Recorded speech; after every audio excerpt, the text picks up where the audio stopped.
My name is John Omo, the Secretary General of the African Telecommunications Union.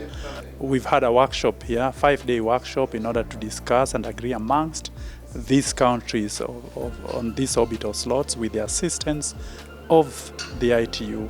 And we've agreed on the various slots and positions that the orbital positions for these countries. And so the key issue that these countries then need to do is to take this agreement back to their governments, agree on it, and then make necessary filings with the ITU so that if there is any other country or private sector organizations that would want to make any positioning in terms of orbital slots, then these countries would have to be notified appropriately and their consent sought and obtained.